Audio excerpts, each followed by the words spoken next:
Kevin, one of the big things in wrestling is the heel. Whether you hate them, whether you want to see them get beaten up, you want to see the baby face overcome tribulations, pal, and get the upper hand against the or not evil or like annoying or arrogant or whatever variation you want, the antagonist, pal. You want to see them get beaten up.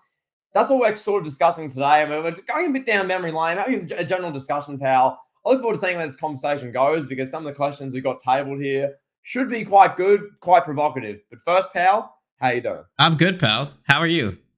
Pal, I'm fabulous. I think this will be a genuinely beneficial, fun discussion. Yeah. I'm sure listeners will get some value out of this. I think first thing I just want to table now, pal. When we look at wrestling last like 10 to 20 years, Yeah. and really, 10, 20, let's just say 20 years for the time frame. So take us back to like 2003, 2004. Who are the great heels? Like, who are the heels which you think of off the top of your head? They're the best bad guys of the last 20 years in Edge. WWE. Edge is one that comes to the top of my head. Edge, Randy Orton, and Roman Reigns for the past few years. If we're talking like, try to think through like CM Punk. CM Punk in like 2012, 2013, that time frame. And then as the Straight Edge Society. He's one that I think a lot of people will remember from like the early PG era times. Seth Rollins, Authority Seth Rollins. That's a big one that a lot of people will look back on fondly. But for me, the guy that I think is the one that really defines the Ruthless Aggression Era, and even the last like 20 years as the creme de la creme heel that maybe can't even be replicated. I don't even know if they can replicate him in the modern times, but it's JBL.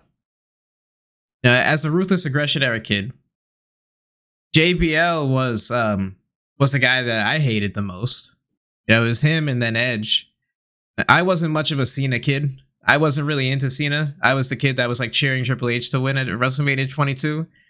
I never really dug Cena like that. So JBL was like the guy that I hated the most. I mean, he went after my favorite wrestler, Eddie Guerrero, and he ended up being the guy that helped put Cena over. Honestly, like he was one of the guys that helped get Cena where he was at that time. Yeah, and I don't think he could be replicated, bro. Like the things they did with the JBL character, he still gets hated on till this day. Like people still hate JBL for all the craziness he did. Yeah, I mean, you see it nowadays on social media, and this is what I want to touch on here because when you look at, there's two parts of this. Nowadays, like how wrestlers get, I guess, reflected upon, the legacy, we'll say, and how they get talked about. Most of the wrestlers you name, you mentioned Randy Orton, you mentioned Edge, you mentioned Roman Reigns, you mentioned guys CM Punk, and about 10, 12 years ago. There's just a couple of examples. All those guys get reflected on very like positively. Yeah. Like, yes, they were great heels. Obviously, at the time, Edge with the stuff with Matt Hardy, or Edge when he's feuding with Cena, when he's like slapping Cena's dad pal, or some of the other stuff Edge was doing, you thought, oh, F that guy, like I hate him. Yeah. As a heel. That's how you should react. But in hindsight now, it's like you've got to love Edge. How dare you say something about Edge? If you're on Twitter, pal, you just say, I don't know. You genuinely tweeted this. Like, I think Adam. Why is Adam Copeland mentioning that? Why is he tweeting WWE and like all of his promos? And you got blocked for just saying that. So that's the great Edge, the antagonist heel Edge. You look at Randy Orton. He's unanimously blubbed as well. You can't say anything bad about Randy Orton or any of the work he's ever done in his career, or else you're a terrible person. Apparently, like you've just got to love Randy Orton. But when I think heels, that's not a heel to me. A heel is just someone who you just don't like.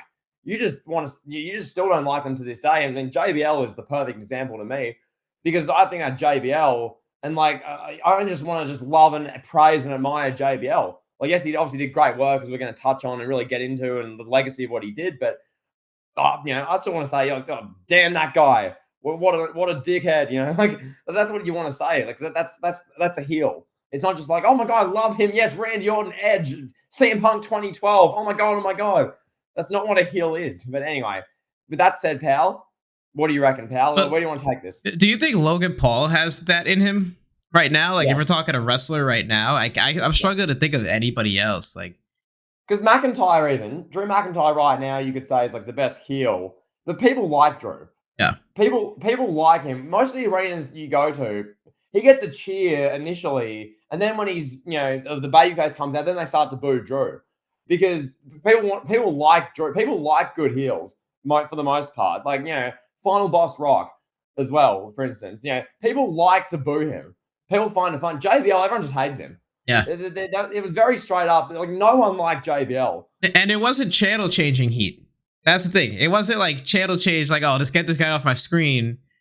Like we've seen with like the Miz. When the Miz was like the top heel for a few months in 2010 and 2011, it was like, oh, nobody wants to watch this, pal. I digress. Let's carry on with this discussion. Yeah, I like it, pal. So obviously, we're going to take this more down the Ruthless Aggression Era sort of rabbit hole here. Specifically, I mean, as you say, you're a Ruthless Aggression Era kid, and really about JBL specifically. You've got vivid experience. You grew up with this, Yep. Specifically JBL and Eddie Guerrero. Yep. And I guess where we're taking this is more so what makes a great heel? What sort of storyline really makes you hate a heel or like hate this personality on television? So, pal, I'll ask you, like, what made JBL and Eddie so good, for instance? Well, the first thing was like where JBL kind of like how the JBL character came out of nowhere. I'm trying to think of the way to phrase it. So he was in the APA throughout the Attitude Era with Farouk or Ron Simmons, and then all of a sudden one day, like, they're still the APA. JBL's got like a haircut now, or Bradshaw's got a haircut now.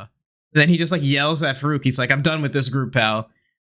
And in real life, he ended up like JBL ended up getting into Wall Street and made a lot of money on the stock market and wrote a book about how to like win in the stock market.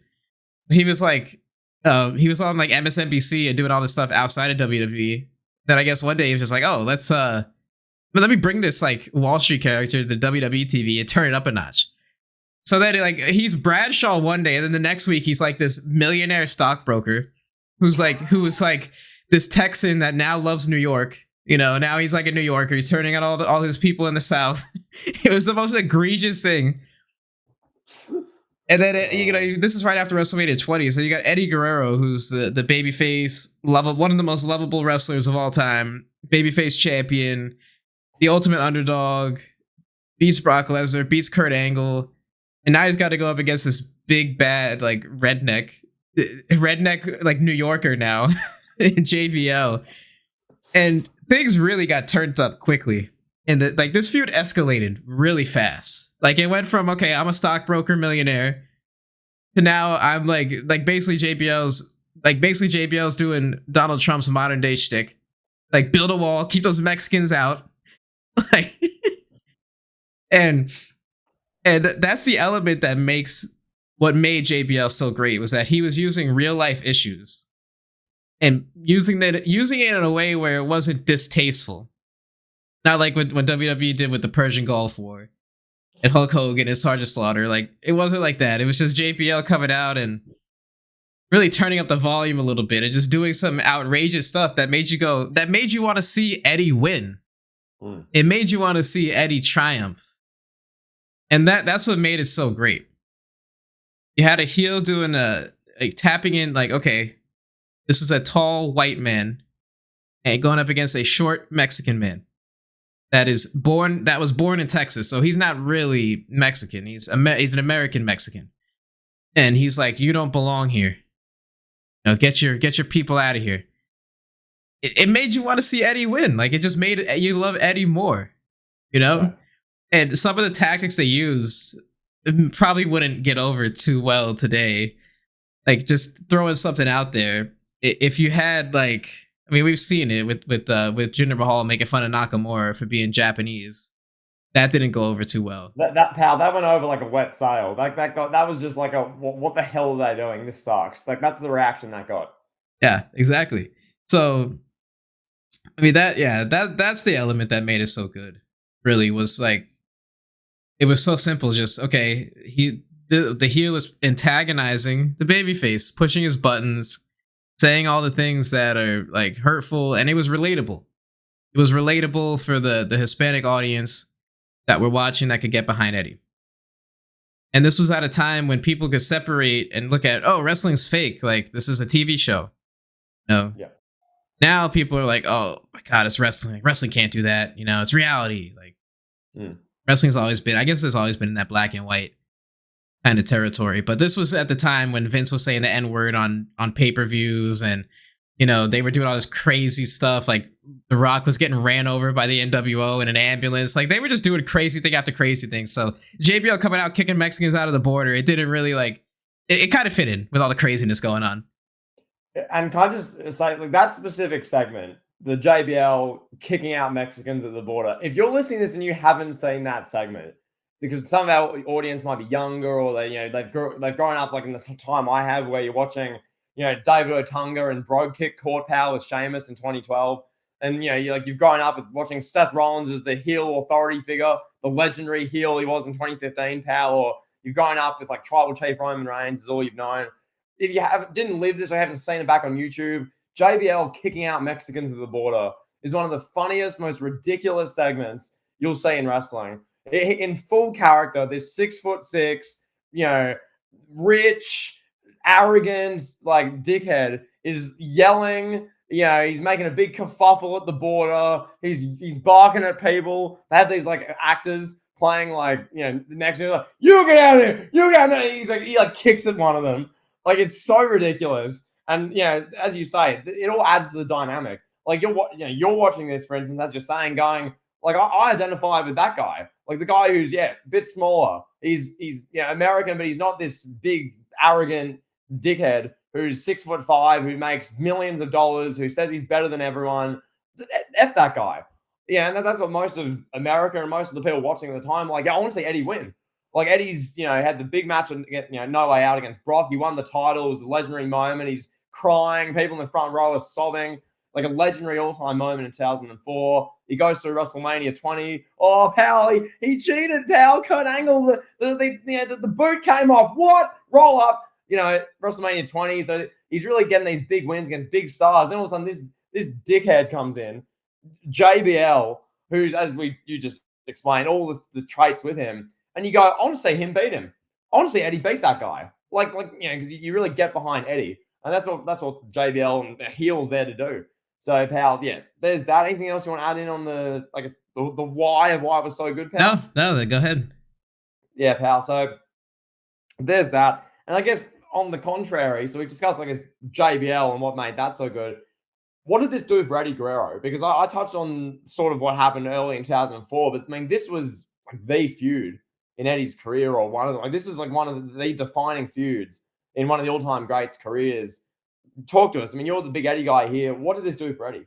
It cemented Eddie as a true superstar and a true top guy for a multitude of reasons. And one of the primary ones being that he was able to take this Bradshaw guy, who was a mid-card tag team wrestler and throughout like pretty much his entire career, from, I think he debuted in like the mid-90s in the WWF, and he carried his way until, you know, 2003-04 as a tag team guy. And Eddie took that guy and made him into a top heel and one of the most era-defining heels and one of the most recognizable and remembered characters from a certain time frame in WWE.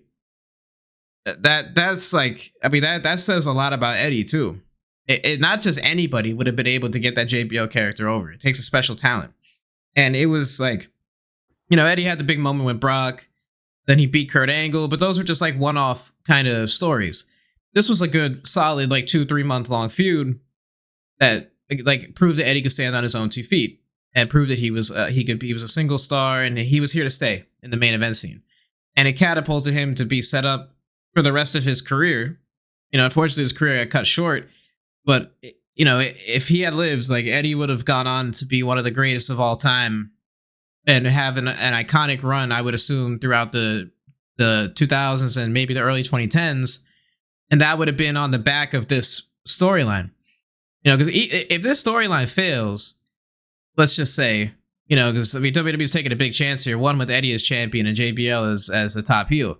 If this storyline fails, like, then what do you do at that point? You just pivot and like, oh, here we're gonna have Triple H come work SmackDown, put the belt on him, you know.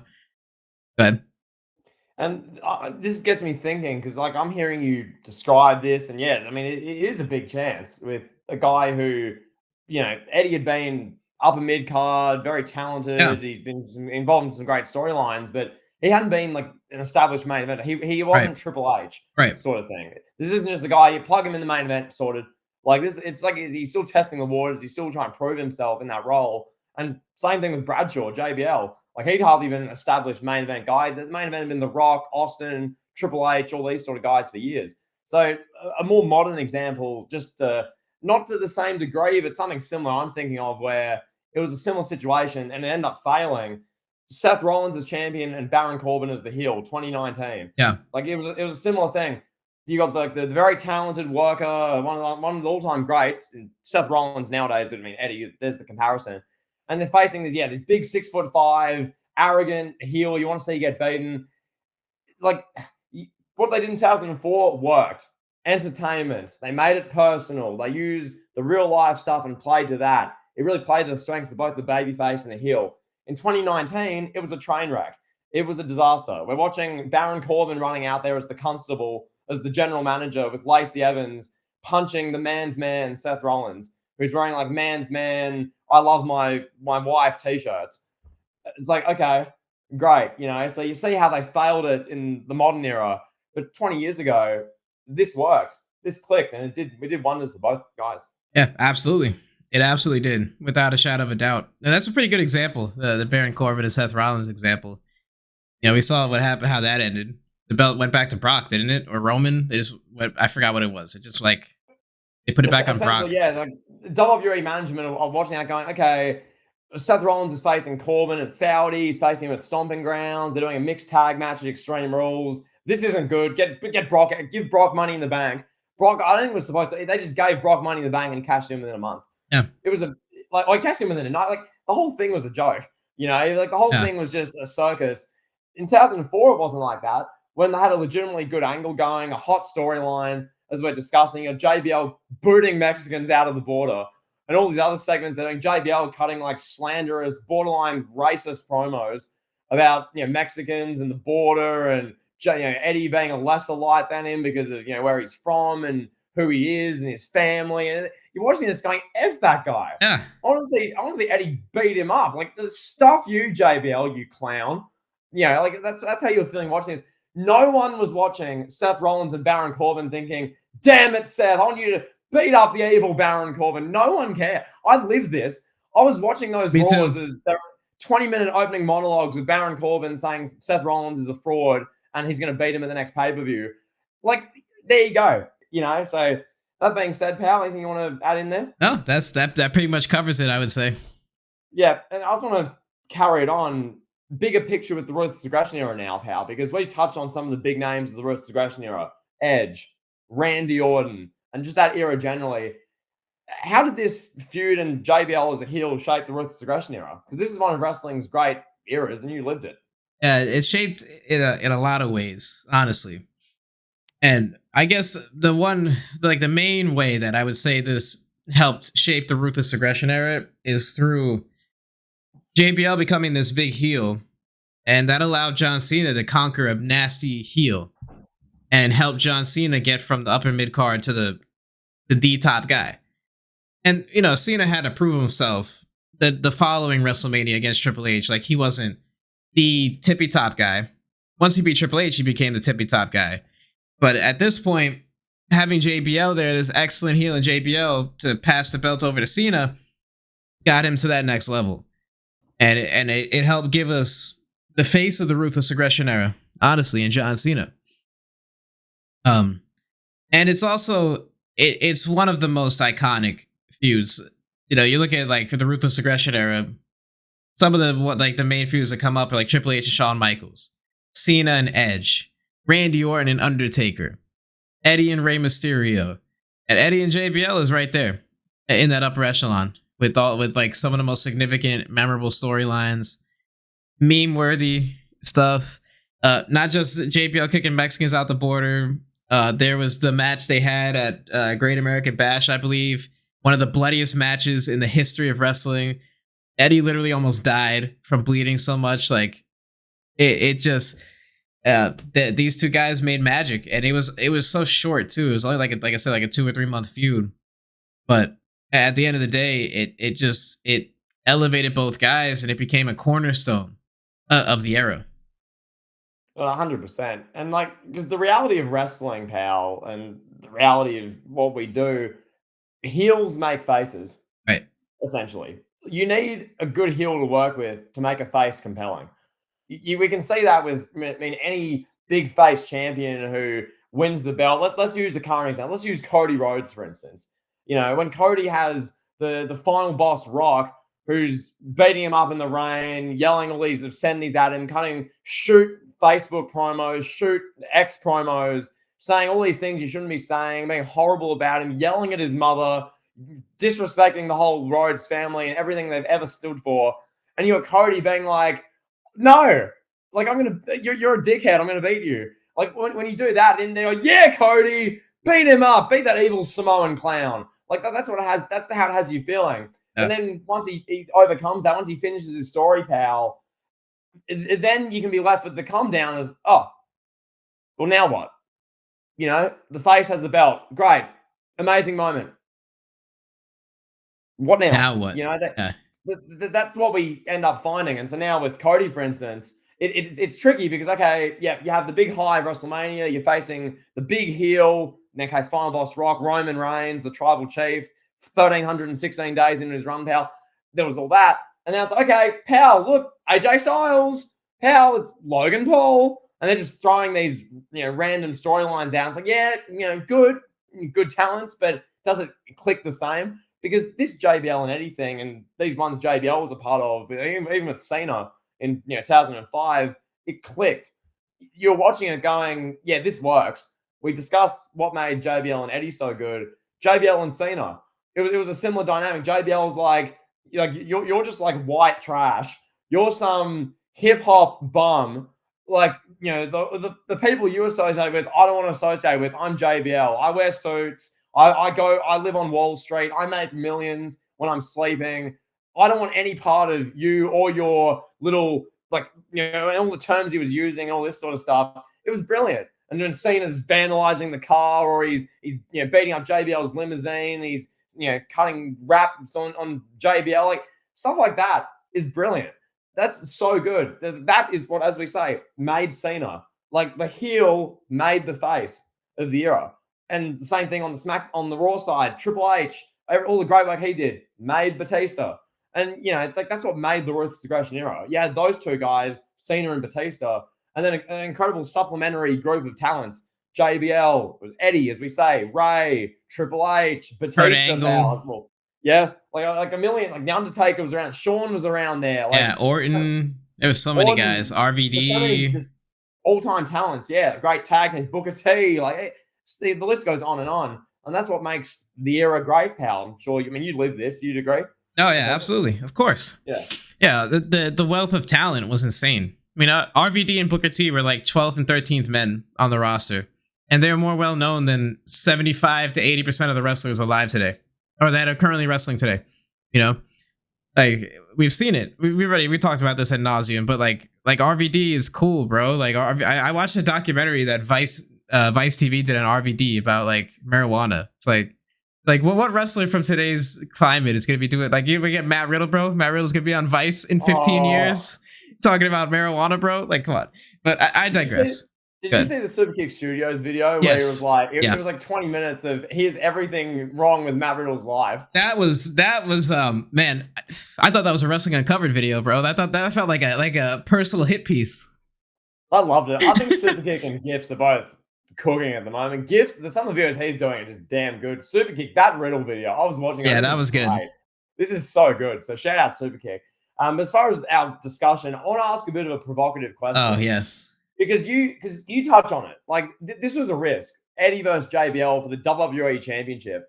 This is the top prize. Like, as much as, Triple H is big gold on Raw, getting 30-minute segments every week, hogging the belt for 3 years. As much as that was the thing, this is the WWE Championship. This is the championship Hulk Hogan carried for 1,400 days. This is the championship that Stone Cold won in the main event of WrestleMania 14. This is what Bret and Shawn fought for. This is the title. It's a risk. Eddie versus JBL, it was a risk. What if that flopped? Like, let's say, yeah, it's like 2019, Seth Rollins and Baron Corbin. Let's say you're in 2004 and JBL, it doesn't hit. Like, JBL's cutting promos, you're like, this ain't it. And then it just flops, and then they get the title of Eddie and someone else wins it. Does John Cena ever become the star he does? Like, does Cena winning the belt even hit the same sort of thing? Like, if Cena just goes and beats whoever, like they panic and give the belt to the Undertaker, and Cena just, well, not the Undertaker, he's the streak, but someone, I don't know, anyone, whoever, and Cena just wins the title, and it's not against JBL, it doesn't even hit the same. Does Cena ever become the star he does without JBL? Yeah, that's a good what if. That's a good what if. You know, because so many things would alter WrestleMania 21, right? If that's flops, and let's say they panic and give the belt to Kurt Angle, and we don't get Kurt Angle and Shawn, you know. Yeah. But Kurt Angle and Cena would be excellent, I think. And I think that would probably, I mean, but then would WWE would they be trusting Cena to beat Kurt Angle clean? No, that's the thing. Who knows? But to answer the question, I do think that the rise of JBL, I don't want to say made Cena, but I think it was the perfect outcome for Cena's career. I don't know if Cena would have hit the level that he hit in 2005. It might have taken a little bit more time if there wasn't a JBL there. You know, if there was no JBL, this top heel that needed to be dethroned going into WrestleMania 21, he was champion for like 8 months. If we don't have that, and we just have a hotshot championship that like Mark Henry won, or whoever, Big Show won like 2 months prior, you know, maybe Cena would still have been Cena, no doubt, you know, without JBL and without this storyline with Eddie. Cena would have still been Cena, but it would have taken maybe a little bit longer. You know, it would have taken another year or so, maybe get him in there with Shawn Michaels or Triple H or something. Good. But then you run the risk, right? Because then you're watching in 05. You saw what happened in 06 where WrestleMania 22, people like, you know, fans like you were like, I want to see Triple H win. Yeah. Like, I want Triple H. Like, if they don't have such an effective heel like JBL in that role, who no one wanted to see JBL beat Cena. No people were like, get this championship off of that clown. Just get rid of him. I want to see that guy beaten. Yeah. And then Cena won and was like, yeah. Yep. You know, it was like an objective. Whole of the audience was like, yep, Cena's the champion. Woohoo, let's go. And then they rolled on from there and the star was made. But let's say, yeah, if JBL wasn't in that position and it's just someone who Cena beats, cool. And then they're trying to make Cena, and he didn't have that initial burst because he didn't beat that big heel everyone hated. Would people then start to turn, like, while they're still trying to make him, be like, yeah, okay, they're trying too hard. We want someone else. Like, this doesn't work. You know, try a different guy. Like, would that be a thing? And would that alter Cena's career forever? Who knows? It's a fun one to think about, pal. It's plausible. It's certainly plausible. Sure. I do think, like, I do stand with Cena would have been Cena. Regardless, like that kind of talent finds its way to the top. Just it would have looked different for sure. And JBL was an essential part. That doesn't really get talked about that much. JBL is an essential part to the rise of John Cena. It's not something that maybe we'll ever get like an A&E special on the Cena and JBL feud because of that segment where JBL's standing in the ghettos in America and it's like, this is what you represent, John Cena. These are the people you're trying to attract. That segment is one that is more, honestly, might be more ridiculous than the Mexican segment. Go back and find that one. It literally JBL standing in a hood in America, like it's crazy. It's crazy, absolute craziness. How do you reckon that segment compares to the infamous Triple H and Ric Flair one where they were doing a similar thing towards Booker T? In the build of WrestleMania 19. Like, it was there were segments out of the same like brainchild, clearly from Vince McMahon or a couple of his, you know, close confidants, pal. The segments like that, I'm like, eh. Yeah. Like, but the Triple H one, the Triple H one always hits different because Booker T is black. And because, you know, Triple H pinned him by putting his his fingers like on his chest after like a 30-second pause between a pedigree. So that's always gonna hit completely different. Yeah, I still, I mean, yeah, like that segment's one of those which is just like, yeah, look, maybe don't try and promote that through the archives, but nonetheless, pal, I want to ask you a question just on this while we're discussing this. As far as JBL, I mean, the heel he was and what have you, we've touched on Eddie versus JBL, we've touched on Cena versus JBL. Do you feel either of those storylines, those feuds, are underrated? Mm. Yeah, the JBL and Cena storyline, I think is underrated for sure. And for the reasons that we've already discussed, like they're not going to be showing JBL going in the hoods in America on A&E or on a network or a Peacock special. You know, Corey Graves not going to be praising that storyline. You know, so I think it's become a little underrated with the times. And just because like JBL did so much raunchy and outrageous and good work with Eddie, that his other work doesn't get talked about that much. You know, he had good programs like Fit Finley too, like later on in his career, and not JBL, and Rey Mysterio, and the Undertaker even. Like JBL did a lot of good stuff, but at the forefront is going to be the stuff with Eddie. Like that's always going to be what's talked about. That's going to be the main thing. That's what I'm sure when he's walking down the streets and airports, people are like, oh, tell me about Eddie. Tell me about Eddie. Like nobody's really talking about his other storylines. And Cena's done a million other things too that are way better and maybe more important all time than the JBL storyline too. But I do think it is underrated. Sure. Pal, I'm going to ask a question, which isn't on the run sheet, Uh-oh. but it ties into what we're discussing, Uh-oh. and it's open for interpretation. We're discussing, I mean, this guy's JBL, but I mean, we mentioned Triple H and like these heels that made the Ruthless Aggression time period generally. One of the big shows that encompasses this all is WrestleMania 21, Yeah. which is objectively one of the all-time great WrestleManias. When we're discussing this back now, and everyone who's watched WrestleMania 21 knows, yep, the theme, the Hollywood thing was fantastic. You had an incredible first like 5 matches, and the flow was unbelievable. You open with Eddie and Ray, and you've got obviously the all-time great Kurt and Shawn match, and everything that encompasses it. People often say the only reason it's not like the greatest of all time is because the main event matches weren't like the greatest in ring, sure, and the sumo match, which was like 2 minutes, that was, who cares? But I think it's a very valid question or point of discussion. Should WrestleMania 21 legitimately be in the GOAT WrestleMania discussion? Because I look back on this card now, the first like 2 hours of that show, you've got one of the best few matches you've ever seen, Kurt and Shawn. You've got The Undertaker and Randy Orton, which is legitimately good. The first Money in the Bank, which was fantastic with incredible talent. You've got Ray and Eddie opening the show. The Hollywood theme was great. Even the women's match with Trish, pretty decent. And then the main events are literally 2 of the most important matches in the Ruthless Aggression era. Triple H makes Batista. JBL makes John Cena. Like, as far as a show, I don't think you can really achieve much more. And I'll just say that. I don't know. You lived this time period. What do you think? Yeah, I think yeah, I would say WrestleMania 21 is like in my top 5. You know, top 6, top 7 WrestleManias. I think it is in that conversation for greatest WrestleMania of all time. Absolutely. You know, Eddie and Ray is one of the greatest opening matches in WrestleMania history. Top 3 or top 4 opening match. You know, the main events goes without question. And you know, one of the big things that for me and you both, like if a WrestleMania is going to be considered in the GOAT conversation, it's got to have a top 10 match of all time. And this one has that in Kurt Angle and Shawn. You know, WrestleMania 17 has it with the TLC match. You know? And WrestleMania 19 has one as well. I'm struggling to think of Jericho and Shawn. Yeah, Jericho and Shawn. Yeah. Jericho and Shawn was the match. The workers match. You know, WrestleMania 28 has Triple H versus Undertaker. Hell in a Cell. You know, those are the WrestleManias that are at the top of the heap, you know? And on top of that, you want to have good babyface triumphing moments. And we got 2 of those on this show, which we never really seen since. You know, has there been a moment in a WrestleMania where we've had 2 big triumphs?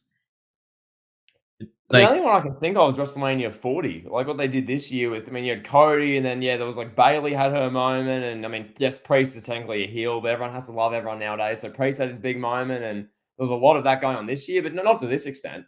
Yeah, not to this extent, where like the 2 top guys, like that'd be like if Cody and say Gunther won both of the world championships at WrestleMania 40, and it was like, oh, Gunther's the next big thing here, and Cody's the next big thing here. You know, Mm. yeah, it was. I don't think we've seen that since WrestleMania 21, and we saw it the year before WrestleMania 20, Eddie and Benoit. Then we got it back to back here with Cena and Batista. And these guys were the faces of the Ruthless Aggression Era. Batista the face of SmackDown, Cena the face of Raw. So absolutely, without a shadow of a doubt, WrestleMania 21 is 100% in the discussion. Yeah, so I mean that's just a general question that popped off to my head. I'm like, yeah, with what we're discussing, with how great that show was, I mean, why isn't it? Yeah. Like what about that show disqualifies? Well, Okay, the yeah, sumo match, a lot of people like discredit because of the sumo match. Like, well, WrestleMania 17 had the gimmick battle royal. Like, come on, I know. what are we Like, doing here? and also the match went the horrible sumo match went for 1 minute. Yeah, It went for 60 seconds. Like yeah. I get it. If that was like 15 minutes, if that was like the disaster WrestleMania 38, where Vince McMahon was out there with Pat McAfee, and then there was the stuff with that sort of thing where it's like a whole 20-minute big chunk of the show. Sure, knock it out, disqualify it. It was a minute, Absolutely. so yeah, there's no fair reason why WrestleMania 21 isn't in the GOAT debate. There just isn't. I think that's a takeaway from this, pal. And yeah, I think just to wrap up the heels portion, just to once again just pay homage, pal, to JBL in this situation, but the JBL Eddie feud, JBL Cena, what that meant to wrestling. Because butterfly effect, pal. We're not here with Cena as probably the GOAT and Eddie is one of the all-time greats, a real established guy. If it wasn't for this, JBL, shout out. You don't really hear that much. Most people don't even acknowledge JBL. Never gets mentioned because you mentioned great heels from the last 20 years. You mentioned Edge, Orton, the guys you listed, Roman, sure, but JBL deserves to be up there in that conversation. So there you go. And let's talk about why that is for a moment. Speculate, theorize. His commentary career. His career as a commentator, I think, turned a lot of people off on JBL. He started out really good and people loved him, and then it just got ugly quick. Then it was just like, oh, he's the greatest of all time, Maggle. Oh, it's Randy Orton, Maggle. Like, it just got so ridiculous over the top. It was like, can we please make this guy go away? Like, enough. And then the bullying thing with Mauro Ranallo. Yeah, I think that's the big one. I remember that was like a real, because a lot of the people who will live on X or will be on the forums, the dirt sheets, the insiders, the ones who live for wrestling. Wrestling's their number one passion. That's the main thing they watch, the main thing they follow. That was a big one. Yeah. Mauro is like unanimously, oh, we love Mauro's commentary, Mauro this, and JBL was like making fun behind the scenes and bullying behind the scenes. All reports, I wasn't there, but all reports, and people were like, no, F that guy, I don't want to acknowledge him in any regard. So that's a big, perhaps the main thing why. But yeah, commentary. I love JBL's commentary. I was in the minority. I thought he was fantastic. Me too. Some of the stuff, like I'm just one example. We're not going to do a big segment on commentary of the 2010s or anything, pal, but I just remember the 2013 Royal Rumble. It's CM Punk versus The Rock. The whole stipulation, pal. If the Shield interfere, Punk gets stripped of the title. The lights go out. You can hear the Shield. You can hear Roman Reigns grunting. You can literally, the camera cut. You can see Seth Rollins' hair as they're doing like the beat up in the blackout. And then you can hear JBL screaming, "Shut it, you stooge! Shut it, you stooge!" And Michael, "It was a shield! It was a shield! It was a shield! Shut it, you stooge!" Like for like 5 minutes, and they're just yelling at each other. Like that's some of the great commentary of my childhood, pal. So yes, shout out JBL, what a legend. Yep. Shout out to JBL, absolutely, pal. All right, now with that being said,